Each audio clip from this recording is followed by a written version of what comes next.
d'être venu jusqu'à nous, ici. Vous souhaitez naturellement la bienvenue. Vous remercie aussi parce qu'on s'est vu dans le cadre du CRTE notamment, et on se disait que les temps étaient un peu courts pour les travaux jusqu'au mois avant juillet, on disait pourquoi pas novembre. Et puis vous m'avez dit, ne vous inquiétez pas, dans le cadre de la post-fusion, on sera à vos côtés, on vous accompagnera. Donc vous avez respecté naturellement votre parole, d'autant plus que le cabinet Serrure a été mandaté et qui nous aide sur l'élaboration du projet de territoire. Donc moi je vous en sais gré pour le collectif. Et donc là, mes collègues sont là, puisque dans le cadre de la convention d'adhésion de demain, c'est les communes de moins de 20 000 habitants qui ont une certaine fragilité sur le plan commercial, donc il faut renforcer. On est tout à fait dans le sujet, nous, puisqu'on est un territoire avec 3 chefs-lieux importants et qui sont des ex-chefs-lieux de canton, et donc on est bien, nous, sur de la polycentralité. Et ces 3 communes, à l'origine c'était Malétroit, mais vous avez aussi accepté et vous nous avez soutenus pour que Serran remplace Malétroit, et vraiment c'est une bonne nouvelle. Comme ça, on a une répartition sud, est et ouest. Et donc là, il y a tout un tas de mesures qui sont proposées. Il y a des liens d'ailleurs entre les deux, parce que c'est dans le cadre du plan de relance, entre le CRTE et ce dispositif. Vous dire que donc nous, sur le dispositif Petite Ville de demain, parce que c'est ça dont je parle, on va continuer à travailler, puisque avec le cabinet, on travaille à la fois sur le contenu du CRTE, mais aussi sur notre projet de territoire qu'on est en train d'élaborer. Et que donc d'ici la fin de l'année, je pense que, je mélange un peu, mais sur le CRTE, on aura le projet de territoire établi. Sur ce document Petite Ville de demain, là aussi, il y a des projets de territoire à avoir qui sont plus spécifiques, mais il y a un fond commun quand même entre nos 3 communes. J'ai vu, il y a un état des lieux, il y a les projets en cours, il y a les projets futurs. C'est riche. Et vous dire enfin, parce que je ne vais pas accaparer la parole, on a nous lancé le recrutement, ça a été validé 2 fois. Une fois en conseil communautaire il y a quelques semaines, sur la création du poste de chef de projet et de manager du commerce. Et hier, sur le financement, on en a parlé hier soir, on avait un conseil communautaire, et les offres sont parues. Et donc on attend, je ne sais pas si vu qu'on a déjà reçu des candidatures. Il y a eu quelqu'un de Monteneuf qui a postulé. D'accord. Et donc on est dans le processus comme on s'y était engagé avant l'été. Voilà. En tout cas, merci de votre contribution et des contributions de vos collaborateurs aussi, pour que nous avancions ensemble sur notre territoire. Merci beaucoup. Non, alors, moi d'abord, ça me fait plaisir de venir, parce que, vous savez, pour moi c'est important de venir sur place pour bien comprendre un territoire. Il n'y a rien de mieux que de venir dans vos communes, de venir voir quels sont les enjeux. On peut évidemment sur une carte parler d'une centralité, parler d'aménagement d'un centre-bourg, etc. Mais quand même, quand on vient sur le terrain, quand on voit les choses, c'est évidemment beaucoup plus clair, et parfois on comprend beaucoup mieux le dossier, les problématiques, les enjeux. Donc ça, c'est d'abord la première raison de ma venue. La deuxième, c'est que je crois vraiment que vous êtes un territoire qui a des enjeux, parce que vous êtes à la fois un territoire avec une vie interne, vous avez des activités économiques, etc. Et en même temps, vous êtes un peu un territoire de charnière, entre différents pôles importants. Et donc c'est un territoire qui est finalement un peu complexe, j'ai envie de dire, et qui, si il veut continuer à se développer et à progresser, doit vraiment réfléchir son territoire, avoir ce qu'on appelle ce projet de territoire. Et ce CRTE, parce que c'est un peu ça finalement la poupée russe, celle qui englobe au départ, c'est ce contrat de relance et de transition écologique. C'est la volonté de l'État, que je représente aujourd'hui, mais l'État au sens large. C'est-à-dire que c'est bien sûr les services déconcentrés, préfectures, des DTM, les autres services, mais c'est aussi tous les acteurs publics que peuvent être l'ADEME, la Banque des Territoires, l'Agence de l'eau évidemment. Bref, tous ces acteurs de l'État, la réflexion c'est de se dire voilà, un EPCI comme le vôtre, qui a des compétences, qui a maintenant j'ai envie de dire, une expérience, parce que c'est ça aussi, il a fallu construire une expérience avec les élus et tout. C'était pas simplement l'addition de communes, mais c'était voilà, une vision commune. Et bien, un territoire comme le vôtre, il doit avoir sa vision de territoire et on doit vous accompagner. Et pour vous accompagner, il faut qu'on vous donne de la clarté. Parce que c'est ça l'objectif du CRTE. Et qu'on vous dise, voilà, il y a plein de dispositifs d'aide, il y a plein de formules, et c'est parfois un peu compliqué pour vous. On va essayer de mettre tout ça en face de votre projet de territoire. Et en face, on va vous dire, ben voilà, votre projet de territoire, il y a ces enjeux. Voilà. Eh bien, on va vous aider à travers ces outils. Alors, ça peut être classiquement la DETR et la DSIL, qui ont été fortement augmentés depuis 2 ans dans le cadre du plan de relance. Mais comme je disais, ça va être aussi tout un tas de dispositifs sur le logement, sur les mobilités, sur même l'assainissement. Bref, tous ces enjeux importants qui sont le fruit de votre projet de territoire. Ce n'est pas l'État qui va vous dire vous devez faire votre piste cyclable comme ça. C'est vous qui allez construire, parce que c'est vous qui connaissez votre territoire, comment on organise ces mobilités douces dans votre territoire. Et si on la pense à l'échelle de la commune, on a raté. Parce que la piste, elle débouche, il faut qu'elle débouche sur la piste de la commune d'à côté, évidemment. Et qu'elle réponde aux besoins des personnes qui vont d'une commune à l'autre. Donc c'est vraiment ça, ce contrat de relance et de transition écologique. Et vous l'avez dit, moi, je suis venu vous rencontrer et j'ai senti voilà, un territoire qui avait envie voilà, d'aller de l'avant. Alors, ça vous appartient parce que vous êtes maintenant un président un peu d'expérience. Mais parfois, l'expérience, ça pourrait conduire à dire bon, je me calme, j'ai déjà beaucoup fait, je vais vivre sur mes acquis. Eh bien, non, vous vous êtes emparé de ce dossier avec vos maires, avec votre conseil communautaire. Et vraiment, voilà, j'ai senti qu'il y avait cette envie. Et comme je vous l'avais dit, on vous aidera. C'est le cas. Mais on vous aide, on aide une collectivité qui a envie d'avancer. Parce que sinon, ça ne sert à rien. Donc effectivement, vous l'avez dit, ce cabinet qui est financé par l'ANCT vient en appui. Et c'est vraiment important. Mais ce projet de territoire, et c'était voilà, la volonté de l'Agence nationale de la cohésion des territoires, elle doit aussi voilà, s'accompagner d'efforts particuliers sur les centralités. Et donc, c'est le programme Petite Ville de demain. Alors, je suis un peu pédagogique, parce que comme ça, j'essaye d'expliquer aussi pour les journalistes, mais je crois que c'est important qu'on ait tous bien ça en clair. Et donc, c'est la deuxième petite poupée dans la virus. C'est ce programme Petite Ville de demain, qui effectivement vise des centralités. Et un territoire comme le vôtre, il n'y a pas une ville centre, massive, et puis après, que des petites communes. Vous avez plusieurs communes voilà, de taille intermédiaire qui ne sont, elles aussi, pas centrées que sur elles-mêmes, mais qui sont aussi des carrefours. Et donc, votre projet de territoire, il réfléchit l'interaction de tout le monde, et notamment avec ces centralités secondaires. Et ces centralités secondaires, on a mis en place un outil, c'est Petite Ville de demain, c'est ce qu'on va signer aujourd'hui. Petite Ville de demain qui, voilà, là aussi, vise à vous accompagner sur ces enjeux d'habitat. C'est central. Hein, aujourd'hui, les logements vacants, les constructions nouvelles, ça c'est très important.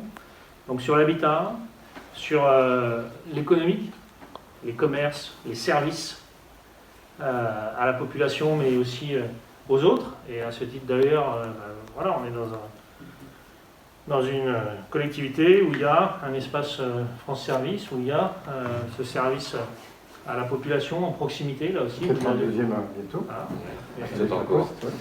On espère un deuxième bientôt, mais c'est exactement ça, Petite Ville de demain, c'est de se dire, voilà, comment je vis et mon fonctionnement propre, interne, mais aussi ce rôle un peu attractif que j'ai pour des populations qui habitent dans les communes avoisinantes. Les déplacements, on l'a dit, et donc, voilà, chez vous, dans cette collectivité, il y a 3 communes il aurait pu y en avoir 4, hein, on est pas mal étroit, mais ces 3 communes-là, elles rentrent bien dans ces critères, et donc, eh bien, là aussi, on vous accompagne, on va financer très majoritairement un chef de projet, et je pense que c'est une bonne chose. Vous avez réfléchi à ce que vous attendiez de ce chef de projet. Il y a cet animateur commercial, enfin pour les commerces, qui va aussi venir en appui. Et puis, ils ne sont pas là aujourd'hui, mais ils auraient voulu être là. La Banque des Territoires a décidé, en plus, de mettre en place un dispositif d'accompagnement pour Petite Ville de demain pour financer des outils et l'ingénierie pour votre chef de projet. Et donc votre territoire a été identifié parmi les rares territoires du Morbihan qui allaient bénéficier. Donc, j'avais pas prévu de le faire ou de l'amener lors de ces signatures, mais il se trouve que maintenant on a validé ça très récemment. Donc c'est l'occasion de vous le dire. Et c'est le fruit de votre engagement. C'est que c'est la première convention qu'on signe CRTE dans mon arrondissement. Alors c'est pas la première du Morbihan, parce que et c'est normal, j'ai laissé ce matin le préfet signer la première avec Lorient Agglo.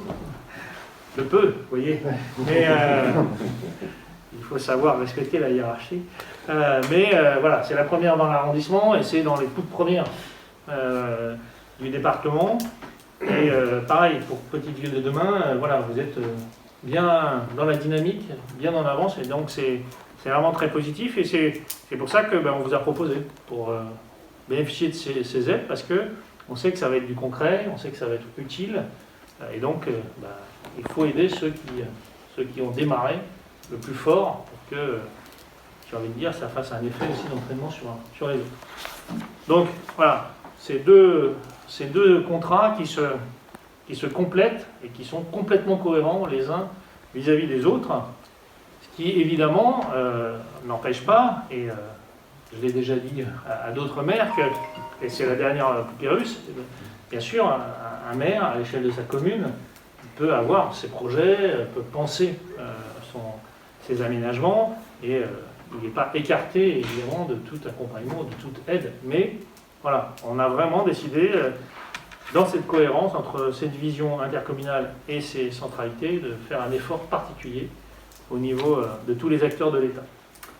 Donc, merci de votre engagement, parce que, encore une fois, sans vous, on peut pas y arriver. Et puis, on a bien démarré, mais il faut évidemment ne pas s'arrêter en chemin. C'est ça qui est très important. Parce qu'on est parti... alors, pour le CRTE, pour 6 ans. Le temps du mandat. C'est bien. C'est bien pensé. Mais c'est vraiment ça. Parce qu'on sait autour de la table que pour construire des projets, si on part quasiment de zéro, dans une zone avec des enjeux environnementaux, des enjeux humides, etc., il faut prendre du temps pour faire les choses bien, etc. Donc c'est maintenant. Il faut bâtir cette vision, ces projets, et qu'il faut les construire. Voilà. Et c'était aussi, je crois, le message, c'est de dire, on vient d'élire des nouveaux élus, on vient d'élire des nouveaux maires, des nouvelles intercommunalités, c'est maintenant qu'il faut qu'on les accompagne. C'est pas à 2 ans de la fin du mandat qu'on se met à réfléchir au projet de territoire, ou alors ce sera pour la mandature d'après si on est réélu. Donc voilà un peu la logique. Et c'est ce qui motivait aussi... avec l'idée sur le CRTE d'une adaptation annuelle et d'un protocole aussi à côté. Bien sûr. Mais ce que je voulais dire, ce que mes collègues sont là, mais ils peuvent intervenir aussi, c'est qu'on avait ça dans nos tuyaux, de revitaliser le commerce de centre-ville parce qu'il se dédie qu'il y a des vitrines fraude, et que ce dispositif, enfin les deux, mais Petite Ville de demain nous conforte, et que nous, on ne veut pas que ce soit une démarche en circuit fermé. Notre collègue Jean-François Guerre et le vice-président Alain Launay ont rencontré toutes les unions commerciales, et donc on va mettre en place un comité de projet, un comité aussi de pilotage, on associera tous ces acteurs-là autour de la table pour qu'on travaille de concert avec eux, puis naturellement sous l'égide du chef de projet et du manager de commerce de centre-ville. Et là, on a vraiment une carte importante à jouer, et parce qu'on se posait la question aussi, vous l'avez dit tout de suite, c'est que c'est les ex-chefs de canton, entre guillemets, Serran est plus grande que Malétroit, déjà en population, mais pour ruisseler autour, on ne va pas oublier, alors si Malétroit a son propre dispositif, bon, ça c'est leur problème, donc nous on va vraiment travailler aussi les maires ensemble, qu'on avance vraiment et on aura des fonds communs. Donc, oui, je veux bien dire un mot là-dessus. Je vous remercie aussi d'avoir accepté Serran dans ce processus. Aujourd'hui, comme vient de le dire Jean-Luc Bélair, on a travaillé et Serran, bon, ça fait partie de la cohérence géographique, mais pas que. Pas que. On a décidé déjà bien avant, ensemble, cette revitalisation, elle va être autour de chaque commune. Et on a décidé, et sous l'impulsion de Jean-Luc, de travailler ensemble, déjà pas pour chaque commune, mais déjà même dans cette étape de petite ville de demain, qui est dans l'ensemble des poupées russes que vous avez dessinées, s'inclut dans un projet de territoire et correspond à la nouvelle dynamique qui existe à l'OBC. Donc merci encore. On attend d'avoir on essaiera de répondre efficacement à votre soutien. Oui, c'est un grand jour, je dirais, parce que, à mon avis, par expérience, c'est une première. Je n'ai encore jamais vu ce genre de situation, parce que, et où c'est bien, c'est que, justement, nous, il y a 3 centres sur la communauté de communes, et justement, on va pouvoir être partenaire tout en créant des transverses, et peut-être apporter des services qu'on ne pourrait pas faire au sein d'une seule commune, mais qu'on pourra peut-être démultiplier sur les 3. Il y a des professions qui, on sait que si ils s'installent sur une commune, c'est un petit peu juste, mais ils pourront peut-être être là une journée ou 2 et puis aller se déplacer. Pour ça, on pourra mettre des locaux à disposition, peut-être faire 2 jours pour un dans un endroit, 2 jours dans un autre, et vice-versa, on pourra alterner. Et là, c'est un service de proximité qu'on apporte à la population de notre commune, mais également des communes qui sont à proximité, parce que celles-ci, on doit leur apporter le service, ils doivent profiter également de cette convention. En ce qui nous concerne, la GACI, pour nous, ça tombe vraiment à pic, parce qu'on a la prévision déjà depuis un certain temps de l'aménagement du quartier de l'Afre, où justement on veut importer des commerces. Pour l'instant, on n'a pas encore tout à fait défini quel type de commerce. On a une déviation qui est en cours, et on a également une activité économique qui est en mutation, parce qu'on a beaucoup de demandes, mais peut-être plus dans certains secteurs qui est entre autres la restauration, où on a beaucoup dans ce domaine-là. Peut-être aussi qu'il faudra être vigilant et apporter d'autres services que celui-là, parce qu'arrive un moment, on va peut-être arriver à étranglement. En tous les cas, bien, pour nous, au niveau de la commune comme de la communauté de communes, je trouve que c'est une très bonne décision de l'État. Et je suis certain qu'on va pouvoir en profiter, et justement, par rapport à, comme vous l'avez dit, monsieur le secrétaire général, par rapport à notre position géographique, je pense que ce sera un atout supplémentaire pour déjà permettre aux locaux de rester sur place et d'éviter ces problèmes de mobilité qui, un jour ou l'autre, on arrivera dans les grandes villes et on devra laisser la voiture certainement à l'entrée. Donc ça permettra d'avoir ce service qui permettra aux gens de consommer sur place aussi. Oui, bien sûr. Moi, je suis président de la communauté de communes, je suis maire aussi d'une commune, et je peux vous dire que on a tous la même problématique. Nous, on en a une particulière, il ne doit pas y en avoir beaucoup comme ça dans le département. On a 2 centres-bourgs, distants de 4 km. Et donc ça, c'est une vraie problématique aussi à régler, sur laquelle il faut qu'on se penche, parce que si on installe un équipement commercial à un endroit, en bas, ça râle, si on l'installe en haut, c'est l'inverse. Donc c'est très difficile. Donc on a trouvé un système, vous parliez de mobilité, etc. On a trouvé un système de mise en place de la transport maintenant, avec 10 navettes par jour pour que les gens puissent aller faire leurs courses. Mais c'est vraiment hyper compliqué à gérer pour être équitable et puis pour rendre des services à la population auxquels ils ont droit. Il y a 3500 habitants d'un côté, il y en a 3000 de l'autre. Donc ça va être compliqué. Donc on va travailler là-dessus. Dès qu'on a le chef de projet, on met tout le monde autour de la table, sous l'égide de nos collègues, Alain et Jean-François, et puis en associant les uns et les autres. Et donc on a 18 mois, hein, c'est ça un peu pour établir notre projet commun, et puis ça doit se traduire par des actions concrètes d'ici là. Voilà, bah merci vraiment Vous nous faites confiance aussi, ça nous fait plaisir, parce que les uns et les autres nous investissons avec nos collaborateurs ici pour que ça avance. Ça a été un peu compliqué dans la première mandature. Là, on a 16 nouveaux maires qui sont dynamiques aussi, et donc ça a été aussi compliqué parce qu'on n'a pas pu se voir comme on aurait voulu, mais on va rattraper le temps perdu. Je ne sais pas, peut-être que vous avez... Est-ce que vous avez des questions, madame? Non, vous avez déjà donné pas mal d'explications. Moi j'en ai une. Vous parliez de l'arrivée de la Banque des territoires, parce que la question qu'on peut se poser, que peuvent se poser les gens, c'est concrètement, est-ce que ça va apporter des financements pour des projets Alors, déjà, effectivement, le financement, c'est d'abord l'ingénierie. Alors, que ce soit à travers le salaire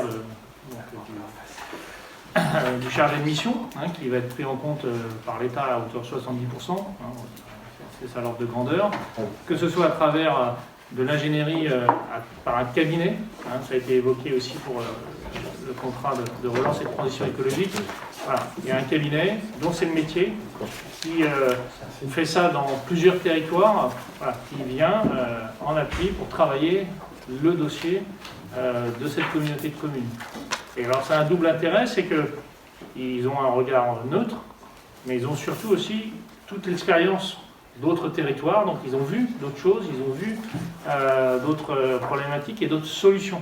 Donc ils amènent tout ça avec eux. Donc ça, c'est le temps dans lequel on est. C'est celui de la construction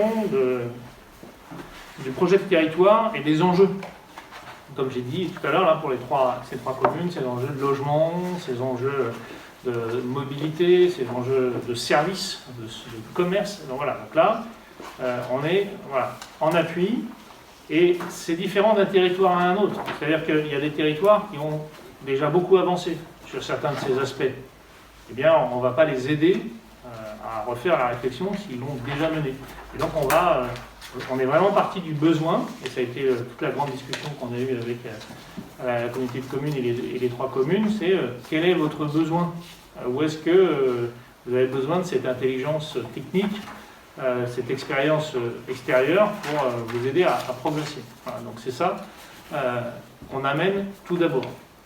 Et puis ensuite, après, on amène normalement de la clarté, je le disais tout à l'heure, sur les financements de tous les acteurs étatiques au sens large. Parce que c'est vrai que c'est pas forcément évident de savoir comment fonctionne l'ADEME, comment fonctionne la Banque des territoires, comment fonctionne l'agence de l'eau, etc.